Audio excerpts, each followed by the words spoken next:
வணக்கம். நான் ருத்ர விநாயக பாண்டியன். எனக்கு ஜோதிட ஞானம் மற்றும் ஆன்மீக அறிவை வழங்கிய பிரபஞ்ச பேராற்றல் மற்றும் இயற்கைக்கு நன்றி தெரிவித்துக் கொண்டு இந்த பதிவினை வழங்குகின்றேன்.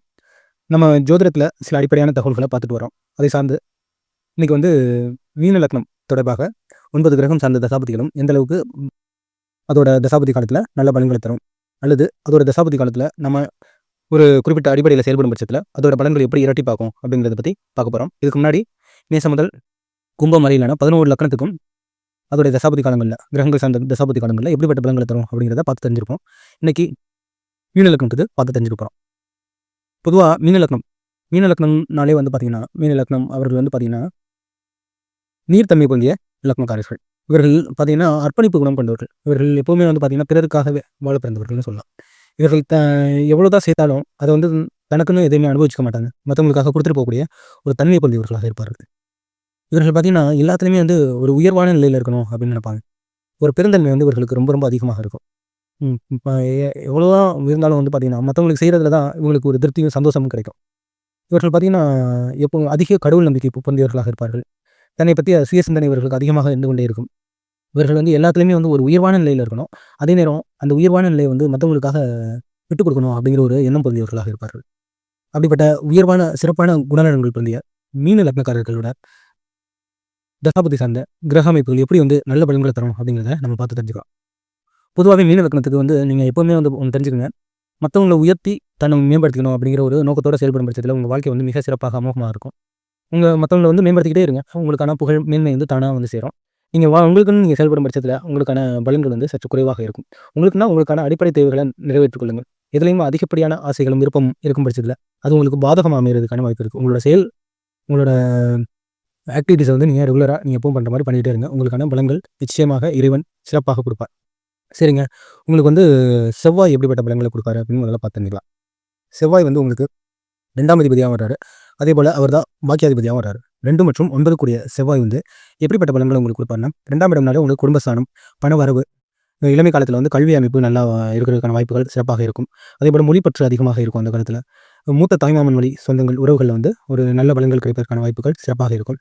அதே போல் பார்த்தீங்கன்னா இந்த நேரத்தில் ஏதாவது ஒரு எமோஷன்ஸ் ரிலேட்டட் கனெக்ஷன்ஸ் உங்களுக்கு வந்துடும். அதனால் எமோஷன்ஸை ப்ராப்பராக மெயின்டைன் பண்ணுறது ரொம்ப ரொம்ப அவசியம். உங்களுக்கு இந்த காலம் பார்த்தீங்கன்னா உங்களுக்கு பாக்கியஸ்தானத்துக்கு அதிபதியான செவ்வாய் இருக்கிறதுனால நீங்கள் குடும்பம் சார்ந்து எந்த ஒரு தொழில் அமைப்புகள் செஞ்சாலும் உங்களுக்கு நல்ல வரவும் பொருளாதார முன்னேற்றம் கிடைக்கும். குடும்பம் சார்ந்து ஒரு கல்வி அமைப்பில் ஈடுபடும் பட்சத்தில் ஒரு குடும்பம் சார்ந்து குடும்ப உறவுகள் சார்ந்து நீங்கள் வெளிநாடு பயணம் போன்ற அமைப்புகளில் தந்தை வழி சொத்துக்கள் இந்த காலத்தில் உங்களுக்கு வருவதற்கான சாத்தியக்கூறுகள் மிக சிறப்பாக இருக்கும். அதேபோல் வெளியூர் வெளிநாடு பிரயாணம் டிராவல்ஸ் போன்ற அமைப்புகளில் சாதிக்க முடியும். ஆன்மீக ஈடுபாடுகள், கலைத்துறை, பொதுவாக நீங்கள் கலை விளையாட்டு போன்ற சினிமா, திரைத்துறை, மீடியா இது போன்ற அமைப்புகளில் நீங்கள் செயல்படும் பட்சத்தில் உங்களுக்கு நல்ல ஒரு பலன்கள் கிடைப்பதற்கான சாத்தியக்கூறுகள் உள்ளன. அதேபோல் குழந்தை அமைப்புகள் உங்களுக்கு கிடைப்பதற்கான வாய்ப்புகள் மிக மிக அதிகமாக உள்ளன.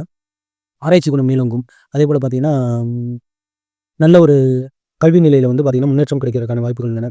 ஆடிட்டிங் இது போன்ற அமைப்புகளில், ஷேர் மார்க்கெட் போன்ற அமைப்புகளில் செயல்படும் பட்சத்தில், மருத்துவம் சம்மந்தப்பட்ட அமைப்பாக இருக்கட்டும், அல்லது நீதி சம்மந்தப்பட்ட சட்டம் சம்மந்தப்பட்ட ஒரு உயர் பதவிகள் அது போன்ற அமைப்புகள் கிடைப்பதற்கான சாத்தியக்கூறுகள் மிக மிக சிறப்பாக இருக்கும். மொத்தத்தில் உங்களுக்கு செவ்வாய் ஒரு 80% பலன்களை அமோகமாக கொடுப்பாருங்க. மீனத்துக்கும் செவ்வாய் நல்ல பலன்களை கொடுக்கறதுக்கு சாத்தியக்கூறுகள் உள்ளன. அடுத்ததாக சந்திரன் எப்படிப்பட்ட பலன்களை மீன லக்னக்காரர்களுக்கு கொடுப்பாரு அப்படின்னு பார்க்கலாம். சந்திரனை பொறுத்த வரைக்கும் உங்களுக்கு 5ஆம் அதிபதி பூர்வ புண்ணிய ஸ்தானத்துக்கான அதிபதியாக சந்திரன் இருப்பதனால உங்களுக்கு நல்ல பலன்களை கொடுப்பாரு. புதிய தொடக்கம் அனைத்துமே உங்களுக்கு வெற்றிகரமாக அமைவதற்கான சாத்தியக்கூறுகள் உள்ளன. குழந்தை பிறப்பதற்கான சாத்தியக்கூறுகள், காதல் வெற்றி அமைப்புகளுக்கு சாத்தியங்கள் சிறப்பாக உள்ளன. அதேபோல் உயர்கல்வி ஏதாவது மாஸ்டர்ஸ் டிகிரி படிக்கணும்னா உங்களுக்கு அதுக்கான வெற்றி பலன்கள் சிறப்பாக இருக்கும். தந்தை சார்ந்த அமைப்புகளில் நல்ல ஒரு முன்னேற்றம் கிடைப்பதற்கு வாய்ப்பு உண்டு. இது பார்த்தீங்கன்னா 2 ஆஸ்பெக்ட்ஸ்லையும் பார்க்கணும். ஒன்று இது போன்ற கூறக்கூடிய அமைப்புகளில் ஒன்று எக்ஸ்ட்ரீம் பாசிட்டிவாக இருக்கும், எக்ஸ்ட்ரீம் நெகட்டிவாகவும் போகிறதுக்கு வாய்ப்பு இருக்குது. அதனால் நீங்கள் அந்த நேரத்தில் நீங்கள் கொஞ்சம் கவனமாக இது போன்ற பாசிபிலிட்டிஸ் வாய்ப்புகள், வாழ்வியல் தேவைகள் உங்களுக்கு நிச்சயமாக அமையும். உங்களுக்கு ஆப்பர்ச்சுனிட்டிஸ் நிறையா அமையும். அதை நீங்கள் எப்படி சரியாக கையாளும் பட்சத்தில் உங்களுக்கான சாத்தியக்கூறுகள், வெற்றிக்கான சாத்தியக்கூறுகள் மிகவும் சிறப்பாக இருக்கும்.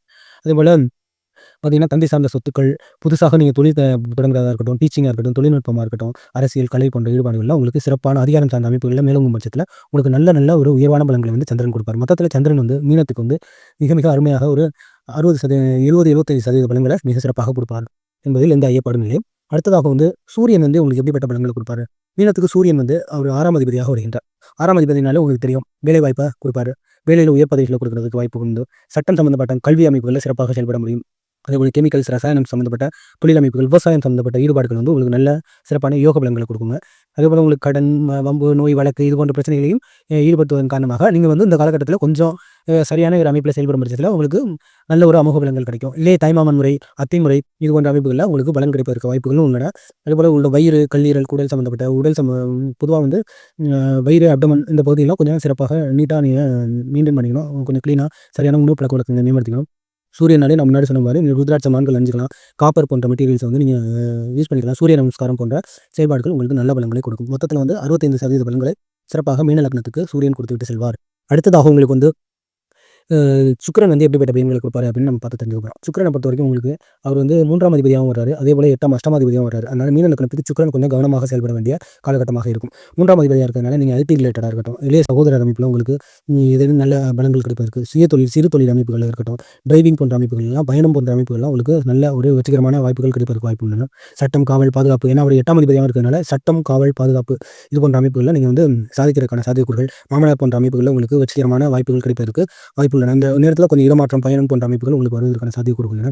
மருத்துவத்துறை சார்ந்து நீங்க சாதிக்க முடியும். ரசாயனம் குறிப்பா ரசாயனம், கெமிக்கல்ஸ் ரிலேட்டடா ஏதாவது பெயிண்டிங்கா இருக்கட்டும், ஏதாவது கெமிக்கல்ஸ் பெட்ரோல் பங்க் எந்த கெமிக்கல்ஸ் ரிலேட்டடா இருக்கட்டும், இல்லைனா ஸ்வீட் உணவுப் பொருட்களே வந்து பார்த்தீங்கன்னா, ஒரு இனிப்பு சம்மந்தப்பட்ட ஒரு ஒரு கலவையான ஒரு அறுசுவைகள் சம்மந்தப்பட்ட உணவு பதார்த்தங்கள்லாம் செய்றப்போ உங்களுக்கு வந்து வெற்றிக்கான சாத்தியக்கூறுகள் மிக மிக அமோகமாக இருக்கும். இதே நேரத்தில 8ஆம் அதிபதிங்கிறதுனால வாகனம் சம்மந்தப்பட்ட கவனம்னா சற்று தேவை. உடல் ஆரோக்கியம், அடிவயிறு சம்மந்தப்பட்ட கவனம் அதிகமாக தேவைப்படும்.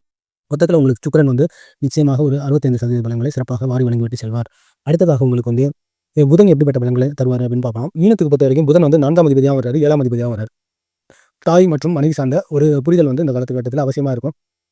அவரே 4 மற்றும் 7ஆம் அதிபதியா இருக்கிறதுனால அவங்கள்ட்ட ஒரு அனுசரணையை ஏற்படுத்துவது மிக மிக அவசியம். இந்த நேரத்தில நீங்க வீடு, வாகனம் கட்டுறதா இருந்தாலும் சரி, வாங்கி விற்கிறதா இருந்தாலும் சரி, சிறப்பா இருக்கும். நல்ல கல்வி அமைப்பு அமையறதுக்கு வந்து மிக மிக சிறப்பான சாத்தியக்கூறுகள். கண்டிப்பா வேலை அமைப்புகள் வந்து சிறப்பாக இருக்கும். ஏதாவது ஒரு பணி வந்து இருந்துகிட்டே இருக்கும் உங்களுக்கு. ரொம்ப பிஸியாவே இருப்பீங்க இந்த காலகட்டத்தில. அதே நேரத்தில மனைவி சார்ந்த அமைப்புகள்ல, கூட்டுத் தொழில் சார்ந்த அமைப்புகள்ல திருமணம் அமைவதற்கான சாத்தியக்கூறுகள் மிக மிக அதிகமாக உள்ளன. நண்பர்களோடு சேர்ந்து இயங்கும் பட்சத்திலே சாத்தியக்கூறுகள் சிறப்பாக அமையும்.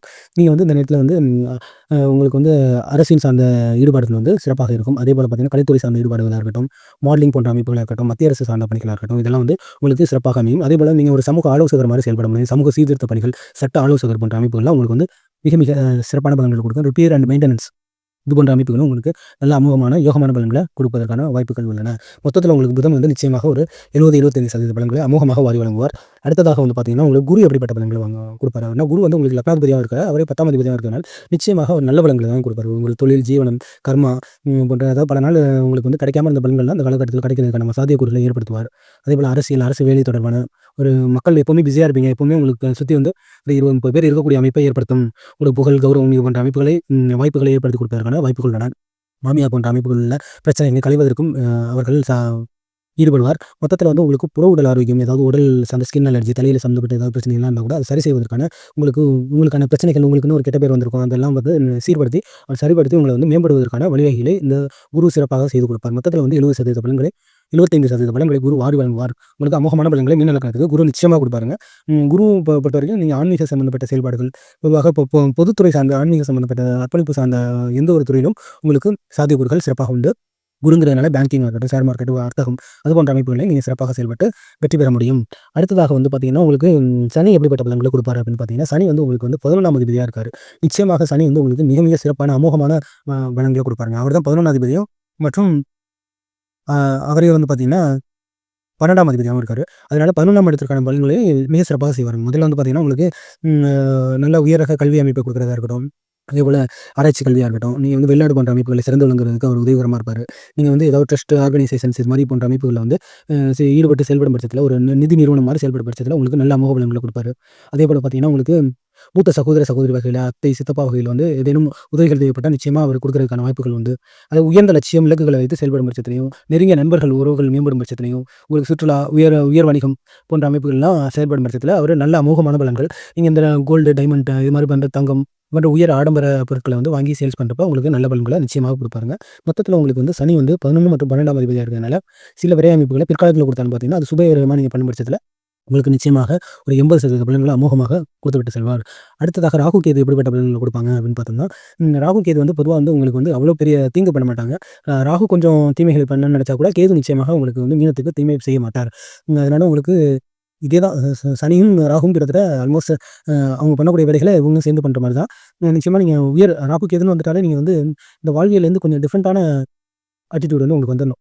நீங்க சாதாரண மக்கள் யோசிக்கக்கூடிய சிந்தனைகள்லாம் உங்களுக்கு வந்து வேலைக்கு ஆகாது. நீங்க வந்து உங்களுக்குன்னு ஒரு உயர்வான இலக்கு, லட்சியங்கள்லாம் செயல்பட வச்சுக்கணும். அத வந்து நீங்க உங்கள மேம்படுத்திக்கணும். அதேபோல பிறரையும் மேம்படுத்திக்கணும். உங்களுக்கு கீழ வந்து ஒரு 50 பேர், 100 பேர் வச்சு வேலை வாங்குற திறமைகள் இருக்கணும். அதேபோல அந்த டாமினன்ட் கெப்பாசிட்டி உங்களுக்கு மக்கள் பணி, பொதுப்பணி, அரசியல், சினிமா உங்கள சுத்தி அந்த ஃபேம் இருக்கிறதுக்கான முயற்சிகள்ல நீங்க ஈடுபடும் பட்சத்தில, இந்த ராகுக்கு இது எப்படிப்பட்ட ஒரு லக்னமா இருக்கட்டும். இது போன்ற அமைப்பில நீங்க ஈடுபடும் பட்சத்தில உங்களுக்கு தொடக்கத்தில சிறிது தடைகள் குடுத்தாலும், நிச்சயமாக அவர்கள் வந்து ஒரு உயர் ரக ஒரு வாழ்க்கைய நிச்சயமாக குடுப்பாங்க.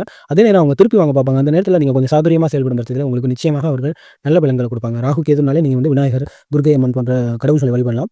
அதேபோல பார்த்தீங்கன்னா, நீங்க வந்து அதிகமா வந்து பார்த்தீங்கன்னா, ராகு, கேது இது போன்ற அமைப்பு வந்தா நீங்க தியானம், இசை, இயற்கையோட தொடர்புல இருக்கிற பட்சத்தில வந்து உங்களுக்கு நல்ல அமோகமான பலன்கள். விழிப்புணர்வு நிலை வந்து உங்களுக்கு எப்பவுமே இருந்துகிட்டே இருக்கணுங்க. ரொம்ப கான்ஷியஸா இருக்கணும். எந்த வேலைய செஞ்சாலும் சரி, அது வந்து ஒரு உறுதித்தன்மை உங்களுக்கு இருக்கும் பட்சத்தில நிச்சயமாக ராகு, கேது அமோகமான பலன்களை வழங்குவாருங்க. மொத்தத்தில அந்த மீன லக்னத்துக்கு 9 கிரகம் சார்ந்த பலன்கள் இவைதாங்க.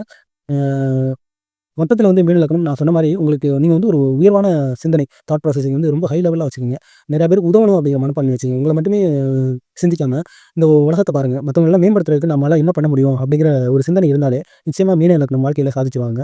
அ நம்ம கடைசியில ஒண்ணு தெரிஞ்சுக்கங்க. இந்த வாழ்க்கை வாழ்றோம். நம்மள மேம்படுத்திக்கிட்டு நம்ம வந்து சொத்து பத்து எல்லாம் சேர்த்து வச்சிருந்தாலும், பிறர்லாம் வாழணும்னு வைங்களேன், நம்ம சுற்றி உள்ளவங்க வாழல. இந்த மக்கள் உலகம் வந்து மேம்படல. நம்ம மட்டும் மேம்பட்டுக்கிட்டு இருந்தோம்னா, அது ஒரு வாழ்க்கையே கிடையாதுங்க. அது வந்து எந்த ஒரு திருப்தியும் கிடைக்காதுங்க வாழ்க்கையில. அதுதான் மீன லக்னம் வந்து எப்பவுமே உங்கள பத்தி யோசிக்காம மத்தவங்கள யோசிங்க. மத்தவங்களோட முன்னேற்றத்திற்கு உங்களால எந்த அளவுக்கு அர்ப்பணிப்பு குணத்தோட செயல்பட முடியும்? அவங்களோட முன்னேற்றத்த நம்ம எப்படி மேம்படுத்த முடியும்னு உங்களையும் நீங்க முன்னேத்திக்கிட்டு, அவங்களையும் முன்னேற்ற நீங்க பாடுபடும் பட்சத்தில, நீங்க 49% உங்கள முன்னேற்றிக்கங்க. 51% 1% அதிகமா மற்றவங்கள முன்னேற்றும் பட்சத்தில, மீன லக்னம் வந்து மிக மிக சிறப்பான அமோக பலன்கள கொடுக்கக்கூடிய லக்னமாக இருக்கும். எல்லா கிரகங்களுமே அவங்களுக்கு வந்து நல்ல அமோக பலன்கள கொடுப்பார்கள். இதுதான் மீன லக்னம் சார்ந்து நான் கொடுக்கக்கூடிய விளக்கம். மீண்டும் இது போன்ற மற்றொரு காணொலி பதிவில் உங்களை விரைவில் சந்திக்கின்றேன். மிக்க மகிழ்ச்சி. வாழ்க வளமுடன்.